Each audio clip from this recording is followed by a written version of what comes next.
India south ஆஃப்ரிக்காட்ட மரண முக்கியா தோத்துருச்சு. இவ்வளோ கேவலமாக தோற்றதுனால நம்ம ரன் ரேட்டும் மைனஸில் இருக்குது. அதுவும் -3.80 இருக்குது.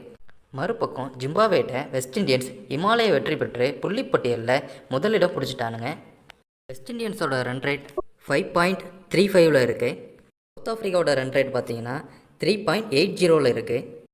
இவ்வளோ விஷயம் நடந்தும் இந்தியாவுக்கு இதுக்கு மேலேயும் வாய்ப்பு இருக்குதான்னு கேட்டிங்கன்னா இருக்குது. ஆனால் இந்தியாவோட மேட்ச் மட்டும் இல்லாமல் மற்ற டீமோட ரிசல்ட்டையும் நம்ம பார்க்க வேண்டியதாக இருக்குது.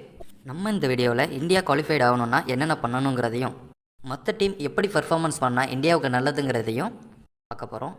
வீடியோக்குள்ளே போகிறதுக்கு முன்னாடி கிரிக்கெட் பற்றின வீடியோக்கள்லாம் உங்களுக்கு பார்க்க பிடிக்கும்னா நம்ம சேனலை சப்ஸ்கிரைப் பண்ணிவிட்டு பெல் பட்டனை கிளிக் பண்ணிடுங்க. கிரிக்கெட் பற்றின வீடியோக்கள் தொடர்ந்து நம்ம போட்டுகிட்டே இருப்போம். ஸோ மிஸ் பண்ணாமல் ஃபாலோ பண்ணிக்கோங்க.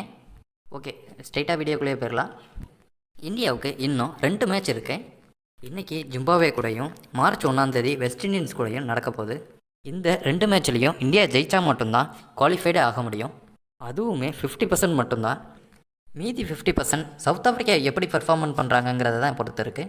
சவுத் ஆஃப்ரிக்காவுக்கும் இன்னும் 2 மேட்ச் இருக்குது. வெஸ்ட் இண்டீஸ் மற்றும் ஜிம்பாப்வே கூட இந்த 2 மேட்ச்லேயும் சவுத் ஆஃப்ரிக்கா ஜெயிச்சிட்டாங்கன்னா எந்த பிரச்சனையுமே இல்லை. அவங்களும் குவாலிஃபைடு ஆகிடுவாங்க, நம்மளும் குவாலிஃபைட் ஆகிடுவோம். ஒருவேளை சவுத் ஆஃப்ரிக்கா வெஸ்ட் இண்டீஸ் மேட்ச்சில் வெஸ்ட் இண்டீஸ் ஜெயிச்சிட்டாங்கன்னா 99% இந்தியா உள்ளே போகிறது கஷ்டம்தான்.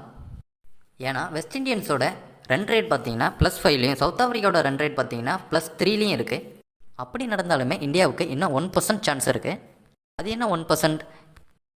அது கண்டிப்பாக நடக்காதுன்னு தெரியும், இருந்தாலும் அதுக்கு வாய்ப்பு இருக்குது.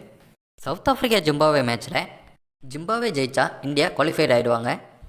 சவுத் ஆஃப்ரிக்காவோட ஒரு மேட்ச்சை தோற்றதுனால இன்றைக்கி குவாலிஃபிகேஷனுக்கே நம்ம மற்ற டீமோட பர்ஃபார்மன்ஸை பார்க்க வேண்டியது இருக்குது.